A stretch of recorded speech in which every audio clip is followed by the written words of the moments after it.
அனைவருக்கும் வணக்கம். நம்ம டெய்லியும் prelims and mains point of வியூல 5 கொஸ்டின்ஸ் கரண்ட் அஃபேர்ஸ்லேருந்து பார்க்குறோம்.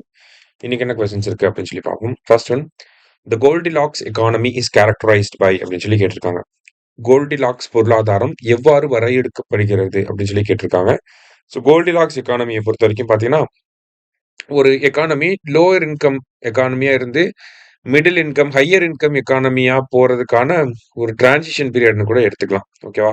இந்த கோல்டிலாக்ஸ் எக்கானமிய கடந்து தான் நம்ம எல்லா லோ இன்கம் கண்ட்ரியா இருக்கிறவங்க ஹை இன்கம் கண்ட்ரியா மாறுவாங்க. இந்த ஒரு ஃபேஸ கடந்து தான் போகணும். அப்ப இந்த கோல்டிலாக்ஸ் எக்கானமி அப்படின்னா என்னெல்லாம் கேரக்டரிஸ்டிக்ஸ் இருக்கு அப்படின்னா, ஃபர்ஸ்ட் லோ இன்ஃப்ளேஷன். ஓகேவா? பொருளாதாரத்துல நம்மளுடைய அந்த பணவீக்கம் கம்மியா இருக்கும். லோ இன்ஃப்ளேஷன் அப்படின்னா நமக்கு இப்போ ஆர்பிஐ என்ன சொல்றாங்கன்னா, நம்மளோட இன்ஃப்ளேஷன் 3.1% தான் ப்ரொஜெக்ட் பண்றாங்க. மாடரேட் எக்கனாமிக் growth ஒரு 6-7% growth நம்ம கொண்டு வந்துட்டு இருக்கோம். அப்ப இதுவுமே வரும். ஸ்டேபிள் எக்கானமியா இருக்கு. இன்டர்நேஷனல் லெவல்ல பிரஷர் இருந்தாலுமே நம்ம எக்கானமில பெரிய அளவுல ஒரு அன்ஸ்டேபிள்னஸ் அப்படிங்கிறது கிடையாது. அடுத்ததா லோ அன்எம்ப்ளாய்மென்ட் அப்படிங்கிறத சொல்றாங்க. இப்போ அரௌண்ட் 4% கிட்ட இருக்கு இல்லையா? ஸோ அப்ப இந்த மாதிரியான கேரக்டரிஸ்டிக்ஸ் எல்லாமே நம்மளோட இந்தியன் எக்கானமிக்கும் பொருந்தது. அப்ப இந்தியன் எக்கானமி என்ன சொல்றாங்க? கோல்டிலாக்ஸ் பீரியட நோக்கி போகுது அப்படின்னு சொல்லி சொல்லுவாங்க. சரியா? ஸோ கோல்டிலாக்ஸ் எக்கானமி அப்படின்னா இந்த 4 கேரக்டரிஸ்டிக்ஸும் வரணும். ஓகேவா? ஸோ ஆல் ஆர் கரெக்ட் அப்படிங்கிறது தான் கரெக்ட் ஆன்சர். அடுத்தது, RBI's Monetary Policy Committee has projected inflation for the year 2025-26 to be 3.1% அப்படின்னு சொல்லி கொடுத்திருக்காங்க. Which of the following are the impacts of low inflation rate அப்படின்னு சொல்லி கேட்டிருக்காங்க. ஸோ ரிசர்வ் வங்கியோடைய பணவீக்க கொள்கை என்ன சொல்லியிருக்காங்க? பணவியல் கொள்கை குழு என்ன சொல்லியிருக்காங்க அப்படின்னா, 2025-26 ஆண்டிற்கான பணவீக்கம் அப்படிங்கிறது 3.1% இருக்கும் அப்படின்னு சொல்லி கணிச்சிருக்காங்க. குறைந்த பணவீக்க விகிதத்தின் தாக்கங்கள் என்ன அப்படின்னு சொல்லி கேட்டிருக்காங்க. சரியா? என்னென்ன தாக்கங்கள்லாம் இருக்கு அப்படின்னு சொல்லி பார்த்தீங்கன்னா, ஃபர்ஸ்ட் நாமினல் ஜிடிபி அப்படிங்கிறது கம்மியாகும். ஏன் நாமினல் ஜிடிபி கம்மியாகுது? நாமினல் ஜிடிபியில தான் என்ன பண்ணுவாங்கன்னா, நாமினல் ஜிடிபியோட கால்குலேஷன்ல இன்ஃப்ளேஷன் அப்படிங்கிறத இன்க்ளூட் பண்ணுவாங்க. ஓகேவா? ஸோ நம்ம பார்த்தோம் இன்ஃப்ளேஷன் 3.1% தான் இருக்க போகுது அப்படின்னு சொல்லி கொடுத்துருக்காங்க கொஸ்டின்ல. அப்ப இன்ஃப்ளேஷன் கம்மியாகுது அப்படின்னா நாமினல் ஜிடிபியும் கம்மியாக தான் செய்யும். அப்ப டிக்ரீஸ் இன் நாமினல் ஜிடிபிங்கிறது correct. Tax to GDP ratio decreases அப்படின்னு சொல்லி கொடுக்குறாங்க. அதாவது இப்ப இன்ஃப்ளேஷன் கம்மியா இருக்கு அப்படிங்கறத கொடுத்துட்டாங்க. இப்ப பொதுவா இன்ஃப்ளேஷன் வந்து ஒரு 10% இருக்கு அப்படின்னா என்ன ஆகும்? ரூ. 100 இருக்கக்கூடிய பொருள் ரூ. 110 விற்பாங்க.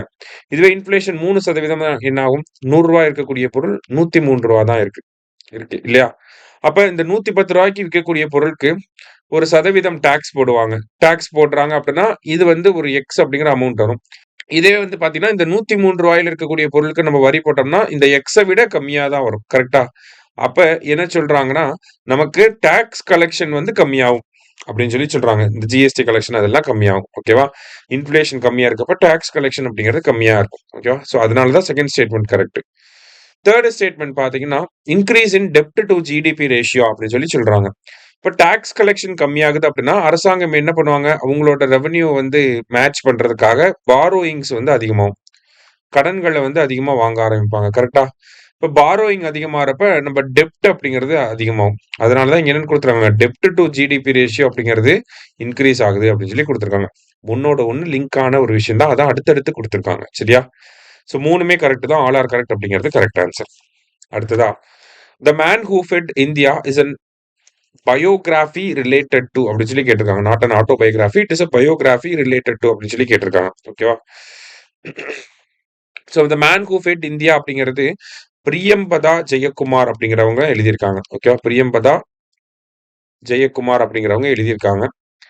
ஸோ இந்த பயோகிராஃபி யாருக்கு தொடர்பு படுத்தி வருதுன்னா, M S. Swaminathan, father of green revolution, அவரை பத்தி தான் வந்து இந்த பயோகிராஃபில கொடுத்திருக்காங்க. சரியா? அடுத்தது, what do you mean by Kartavya Bhavan அப்படின்னு சொல்லி கேட்டிருக்காங்க. கர்த்தவ்ய பவன் என்றால் என்ன அப்படின்னு சொல்லி கேட்டிருக்காங்க.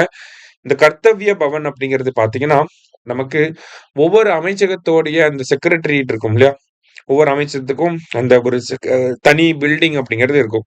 அது எல்லாத்தையுமே இன்டகிரேட் பண்ணி ஒரே இடத்திலேயே வந்து எல்லா அமைச்சகங்களும் இருக்கணும் அப்படிங்கிறதுக்காக உருவாக்கப்பட்டதுதான் இந்த கர்த்தவ்ய பவன் அப்படிங்கிறது. சரியா? லாஸ்டா, ஸோ நேத்து வந்து மானிட்டரி பாலிசி கமிட்டியோட மீட்டிங் நடந்திருக்கு. அதுல எடுக்கப்பட்ட முடிவுகளை இங்க கொடுத்திருக்காங்க. ஸோ இத வந்து மானிட்டரி பாலிசி காரிடார் அப்படின்னு சொல்லுவாங்க. எம்பிசி காரிடார் அப்படின்னு சொல்லுவாங்க. ஓகேவா? 3 விஷயங்கள் வந்து இருக்கும். ஒண்ணு ஸ்டாண்டிங் டெபாசிட் ஃபெசிலிட்டின்னு ஒண்ணு இருக்கும். அடுத்தது ரெப்போ ரேட் இருக்கும். அடுத்தது மார்ஜினல் ஸ்டாண்டிங் ஃபெசிலிட்டின்னு சொல்லி ஒண்ணு இருக்கும். ஸோ இத ஈஸியா நம்ம ஞாபகம் வச்சுக்கலாம். எப்படின்னா, ரெப்போ ரேட் அப்படிங்கிறது 5.5% சரியா? இதுலேருந்து ஒரு 25% கம்மியாச்சு அப்படின்னா, 5.25% வந்து ஸ்டாண்டிங் டெபாசிட் ஃபெசிலிட்டி. இதே ரெப்போ ரேட்லேருந்து 25% இன்க்ரீஸ் ஆகுது அப்படின்னா, அத வந்து நம்ம மார்ஜினல் ஸ்டாண்டிங் ஃபெசிலிட்டி அப்படின்னு சொல்லி சொல்லுவோம். சரியா? இப்ப ரெப்போ ரேட்ட வச்சு தான் இது 2யும் நம்ம சொல்ல முடியும். சரியா? ஸோ 3மே இங்க கரெக்ட்டா தான் இருக்கு. ஆல் ஆர் கரெக்ட் அப்படிங்கிறது தான் கரெக்ட் ஆன்சர். சரியா? இன்னைக்கு 5 கொஸ்டின்ஸ் பார்த்திருக்கோம். Thank you.